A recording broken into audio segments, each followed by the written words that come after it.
உத்தரப்பிரதேசம் மற்றும் பீகார் மக்களை குறித்து அவதூறாக பேசியதாக வழக்கறிஞர் ஒருவர் தொடர்ந்த வழக்கில் காங்கிரஸ் துணைத் தலைவர் ராகுல் காந்திக்கு சண்டிகர் நீதிமன்றம் சம்மன் அனுப்பியுள்ளது.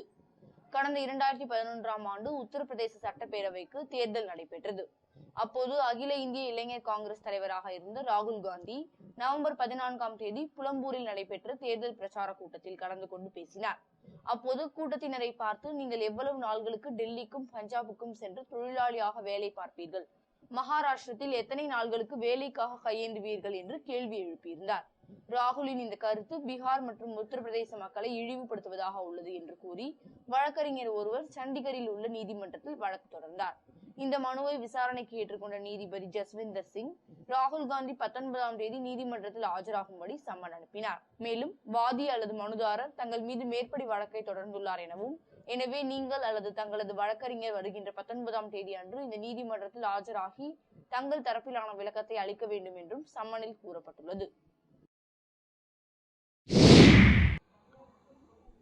தமிழகம் மின் பற்றாக்குறையினால் சிக்கி தவித்து வரும் நிலையில் மேட்டூர் அனல் மின் நிலையத்தில் தொடர்ந்து கண் துடைப்பான சோதனை ஓட்டம் மட்டுமே நடந்து வருவதால் மின் உற்பத்தி தொடங்கப்படுமா என கேள்வி எழுந்துள்ளது.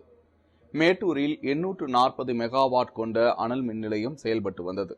நாட்டின் மின் தேவைகளை கருத்தில் கொண்டு 2008ஆம் ஆண்டு அப்போதைய திமுக அரசு மேட்டூரில் புதிதாக 600 மெகாவாட் மின் உற்பத்தி திறன் கொண்ட அனல் மின் நிலையம் அமைக்க 3100 கோடி ரூபாய் திட்ட மதிப்பீட்டில் பணிகள் துவங்கப்பட்டது. 4 ஆண்டுகளில் கட்டுமான பணிகள் முடிக்கப்பட்டு மின் உற்பத்தி தொடங்கி இருக்க வேண்டும். இன்னும் பணிகள் முழுமையாக முடிக்கப்படாத நிலையில் தற்போதைய அரசு கூடுதலாக 400 கோடி ரூபாய் ஒதுக்கீடு செய்து பணிகளை விரைந்து முடிக்க உத்தரவிட்டுள்ளது. ஆனால் இதுவரை பலமுறை சோதனை ஓட்டம் மட்டுமே நடந்து வருகிறது. இதில் கடைசியாக 608 மெகாவாட் மின்சாரம் உற்பத்தி செய்யப்பட்டது. இந்த நிலையில் 3ஆம் கட்ட அனல் மின் நிலையத்தில் தொடர்ந்து இயந்திர கோளாறு நிகழ்வதால் தொடர்ந்து மின் உற்பத்தியை தொடர முடியாத நிலை ஏற்பட்டுள்ளது.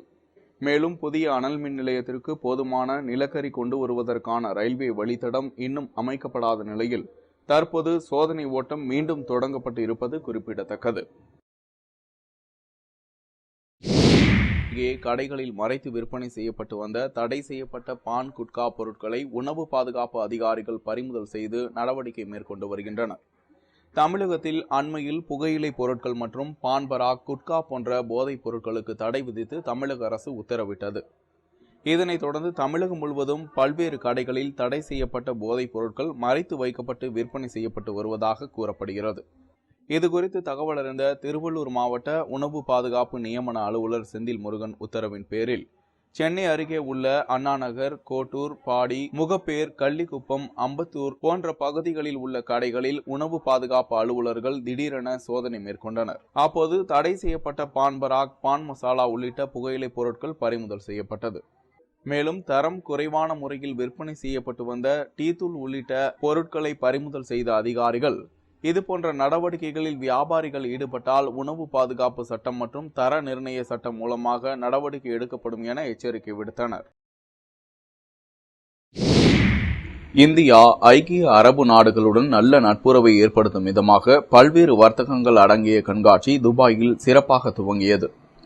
இந்திய வர்த்தக கண்காட்சி துபாய் 2013 என்ற பெயரில் சில்வர் ஸ்டார் நிறுவனமும் LLC ஓமன் நிறுவனமும் ஓரியன் சில்வர் ஸ்டார் கண்காட்சி அமைப்புகளும் இணைந்து நடத்திய இந்த கண்காட்சியை அல்ராஸ் பால்ரூம் பெஸ்டிவல் சிட்டியில் துபாயின் இந்திய தூதர் லோகேஷ் திறந்து வைத்தார்.